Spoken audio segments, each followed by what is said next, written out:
ಇವತ್ತು ನಮ್ಮ ಜೊತೆ ಜನಸ್ಪಂದನ ಕಾರ್ಯಕ್ರಮಕ್ಕೆ ಬಂದಂಥ ಸಿದ್ದಪ್ಪ ಅವರಿದ್ದಾರೆ. ಬನ್ನಿ ಅವ್ರ ಸಮಸ್ಯೆ ಏನಿದೆ, ಅವ್ರ ಪರಿಹಾರ ಸಿಗತ್ತಾ ಇಲ್ವಾ, ಅಥವಾ ಎಷ್ಟು ವರ್ಷದಿಂದ ಈ ಜನಸ್ಪಂದನ ಕಾರ್ಯಕ್ರಮಕ್ಕೆ ಬರ್ತಿದ್ದಾರೆ ಅಂತ ಮಾತಾಡಿಸ್ತಾ ಹೋಗೋಣ. ನಮಸ್ತೆ ಸರ್. ನಮಸ್ತೆ ಸರ್. ಹಾಂ, ಹೇಳಿ ಸರ್, ನಿಮಗೆ ಏನು ಸಮಸ್ಯೆ ಇದೆ?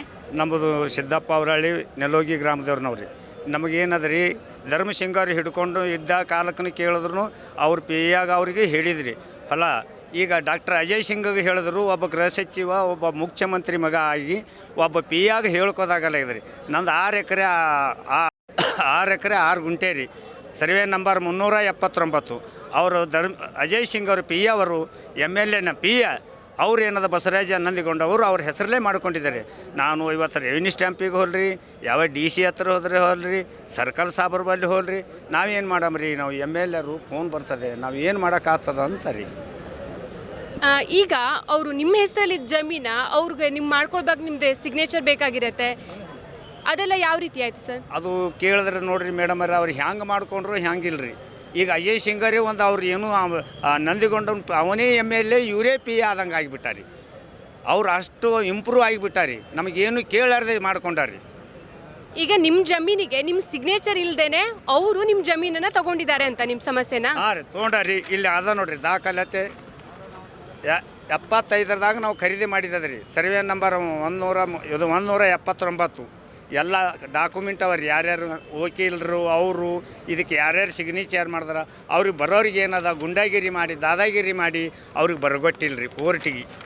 ನೀವು ಹಾದ್ರೆ ಅಂದ್ರೆ ನಿಮ್ಮ ಜೀವ ಹೊಡಿತೀವಿ, ಅದು ಮಾಡ್ತೀವಿ ಅಂತೇಳಿ ಒಬ್ಬ ಉಸ್ಮಾನ್ನ ಮುಸ್ಲಿಮನ್ರ ಅವರು ಇದು ಅಲ್ಲಾರ್ದೆ ಈ ಸದ್ದ ಮುಖ್ಯಮಂತ್ರಿ ಆದಂಥ ಪ್ರಭುಗೌಡ್ರಿ MLAರಿಗೂ ಗೊತ್ತದ. ಪ್ರಭುಗೌಡ್ರಿ MLAರನ್ನು 10,000 ಬಾರಿ ಆದ್ರೂ ಹೇಳ್ಯಾರ ಅಜಯ್ ಸಿಂಗ್ಗೆ, ನೋಡಪ್ಪ ಇದು ಮಾಡಬೇಡ, ಬಂದು ನನ್ನ ಗಂಟು ಬೀಳ್ತಾನಂತ ಹನುಮಂತರ ಗುಡಿಯಲ್ಲಿ ಹೇಳಿದ್ದಾರೆ. ಮುರಾಜ್ ಸಾಲಿ ಓಪನ್ ಆಗಾಗ ಅವಾಗೇ ಹೇಳಿದ್ದಾರೆ. ಇನ್ನೂ ಭಾಳ ದಿನ ಇಲ್ಲ, ಮೊನ್ನೆ 15 ದಿನದ ಆಚೆ ಕಡೆ ನೆಲೋಗಿ ಗ್ರಾಮದಲ್ಲಿ ದೇವಿ ಕ್ಷೇತ್ರ ಒಂದು ಕಾರ್ಯಕ್ರಮ ನಡೀತಿತ್ತು. ನಾನು ನಮ್ಮ ನೆಲೋಗಿ ಗ್ರಾಮದ ಕಮನ ಬಳಿ ನಿಂತು ಸರ್ಕಲ್ ಸಾಬ್ ಸರಿ ಅಂದ. ನಾನು ಸರ್ಕಲ್ ಸಾಬ್ಗೆ ಸರಿಯಲ್ಲ, ನನಗೆ ಹುಡ್ಕೊಂಡೇ ಹೋಗು, ನಾನು ಸರಿಯಲ್ಲ, MLA ಸಂಗಟ ನಾನು ಮಾತಾಡಬೇಕಾಗಿದೆ ಅಂತ ಹೇಳಿದೆ. ಆದರೂ ಸರ್ಕಲ್ ಸಾಬ್ ಬಂದರು. ಕೇಳಿದ್ರು ಇಬ್ಬರು MLA ಅಲ್ಲೇ ಒಂದೇ ಸೀಟಿನಲ್ಲಿದ್ದರು. ಕೇಳಿದ್ರು ಪ್ರಭುಗೌಡ್ರು ಹೇಳಿದ್ರು ಮಾಡಂದ್ರೆ ಮಾಡ್ತೀನಿ ಅಂತಾನೆ ಒಂದು ಕರೆದು ಹೇಳೋಕ್ಕಾಗಲ್ಲಾಗ್ಯದ್ರಿ MLA ಅವರು. ಈಗ ಸರ್, ಈಗ ನೀವು ಈಗ ನಿಮ್ಮದು ಜಾಗನ ಅವ್ರು ತೊಗೊಂಡ್ರು, ಅದ್ರ ನಂತರ ನೀವು ಹಿರಿಯ ಅಧಿಕಾರಿಗಳಿಗೆ ಬೇರೆ ಯಾರ ಹತ್ರನೂ ಸಮಸ್ಯೆನ ಹೇಳ್ಕೊಂಡಿರ್ಲಿಲ್ವಾ? ಹಿರಿಯ ಅಧಿಕಾರಿಗೆ ಎಲ್ಲರಿಗೂ ಹೇಳ್ಕೊಂಡಿವ್ರಿ. ಹೇಳ್ಕೊಂಡ್ರು ಹೋಗತ್ತಾನೆ MLA ಫೋನ್ ಬರ್ತಾನೆ, ನಾವು ಏನು ಮಾಡಮಂತಾರ್ರಿ, ನಮ್ಮಂಥ ಗರೀಬಿರೋದು ಯಾರನ್ನೂ ಇಲ್ಲರಿ. ಅದಕ್ಕೆ ಇವತ್ತು ಇಲ್ಲಿ ಏನದ ಇಂಥದ್ದು ನಡೀತದೆ ಅನ್ನೋದು ಮೂಲಕ ನಾವು ಸಿದ್ದರಾಮಯ್ಯಗೆ ಭೇಟಿ ಆಗೋಣ ತಲುಪಿಸೋಣ ಅಂತ ಹೇಳಿ ಅದ್ರ ಸಲುವಾಗಿ ಬಂದೀನಿ ರೀ. ಎಲ್ಲವ ನೋಡಿ ರೊಕ್ಕ ಕೊಟ್ಟಿದ್ವಿ.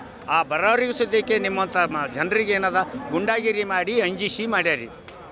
ಇದೇ ಮೊದಲನೇ ಸಲ ನೀವು ಜನಸ್ಪಂದನ ಕಾರ್ಯಕ್ರಮಕ್ಕೆ ಬಂದಿದ್ದು ಅಥವಾ ಈ ಹಿಂದೆನೂ ಬಂದಿದ್ರಾ? ಇಲ್ರಿ, ಇದು ಬಂದಿದ್ದು ನಾವು TVಯಲ್ಲಿ ಬಂದಿದ್ದು. ಇವತ್ತು ರೀ ನಾವು ಸುಮ್ಮನೆ ಸಾದಾ ಹೋಗೋದು. ನಾವು ಎಲ್ಲ ಗರೀಬರಿ ನಮಗೆ ಯಾರು ಕೇಳ್ಬೇಕ್ರಿ?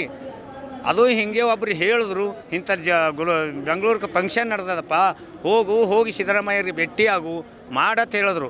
ಅದ್ರ ಸಲಗೆ ಬಂದಿರಿ. ಅಜಯ್ ಸಿಂಗರಿಗೆ ಕಾಲು ಬಿದ್ದು ಅವರ ತಾಯಿಯರಿಗೂ ಸುದ್ದಿಗೆ ಕಾಲು ಬಿದ್ದರು.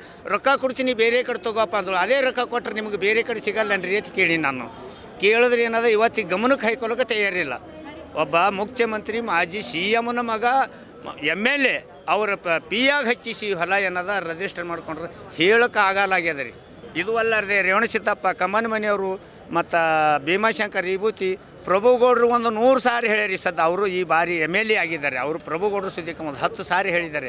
ಅಜಯ್ ಸಿಂಗರ್ ಇದು ಕೆಟ್ಟ ಆತದ ಮಾಡಬಾರ್ದು, ಮಾಡೋಣಪ್ಪ ಹನುಮಂತರ ಗುಡಿಯಾಗ ನೆಲೋಗಿಯಲ್ಲಿ ಅದು ಏನಿದ್ದು ತಸ್ಬೆ ಮಾಡೋನು ಅವ್ನಿಗೆ ಹೇಳಿ ಬಿಡ್ಸಾಮು, ಸಣ್ಣ ರಾಶಿಯಲ್ಲಿ ಇಟ್ಟು ಅಲ್ಲಿ ಬಿಡ್ಸಾಮ ಮತ್ತು ಎಲ್ಲ ಹೇಳಿ ಇವತ್ತಿಗೆ ಹೇಳಕ್ಕೆ ತಯಾರಿಲ್ಲ. ನಾನು ಹೊಲ ಬಿಡ್ಲಕ್ಕೆ ತಯಾರಿಲ್ಲ.